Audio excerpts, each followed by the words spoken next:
Gravitas, co-presented by Skoda. Kushaq, choose what really matters. Hello and welcome to Gravitas. I'm Palki Sharma Upadhyay. We are coming to you live from our studios in the US Capitol. The city is ready to welcome some high-profile world leaders, including India's Prime Minister Narendra Modi. He'll arrive on the 23rd, that's Thursday. He'll meet his counterparts from the Quad, the Quadrilateral Dialogue, and he'll have bilateral meetings, including with President Biden in the building right behind me. That's the White House, the official residence of the American president. Well, he's not there today. Joe Biden is in New York. He has delivered his debut address to the United Nations General Assembly. The speech comes after the debacle in Afghanistan. The US president is under immense pressure. Today he tried some damage control. He said that he's not looking to engage in a new Cold War. And he said that the end of the war in Afghanistan is the beginning of a new chapter. The United States will do our part, but will be more successful and more impactful if all of our nations are working toward the full mission to which we are called.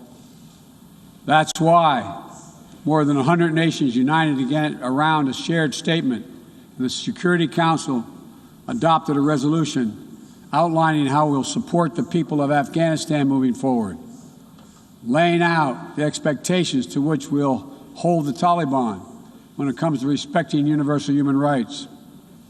We all must advocate for women, the rights of women and girls to use their full talents, to contribute economically, politically, and socially. We've ended 20 years of conflict in Afghanistan. And as we close this period of relentless war, we're opening a new era of relentless diplomacy. But Biden's assurances sound hollow because countries in the region are already facing the consequences of his botched-up withdrawal from Afghanistan. Look at what happened in India today. Indian authorities have seized nearly 3 tons of heroin. The consignment came from Afghanistan, 3 tons of it, worth close to $3 billion. This could be India's biggest drug haul till date. The shipment was seized at Gujarat's Mundra port. They've been seized by the Directorate of Revenue Intelligence, India's top anti-smuggling agency. How did this consignment reach India? Reports say it was shipped to Gujarat via Iran. Those drugs were marked as talc stones. Indian investigators are trying to determine exactly who is behind this consignment. So far, they've only confirmed that Afghan nationals were involved. Now, Afghanistan, we all know, is the world's biggest producer of heroin. 80 to 90% of the global output comes from this country alone. And the Taliban are one of the biggest drug suppliers in the world. Their dealings in opium fuel their return to power. Opium can be processed chemically to produce heroin. It is believed that the Taliban earn anywhere between $100 to $400 million through this drug business. 1 month into their rule, into the Taliban rule, the security threats from Afghanistan are only growing on every front. It started with terrorism, groups relocating to Afghanistan, making statements on Kashmir, and now Afghan drug lords sending heroin to Indian shores. Meanwhile, the Taliban have expanded their caretaker government today.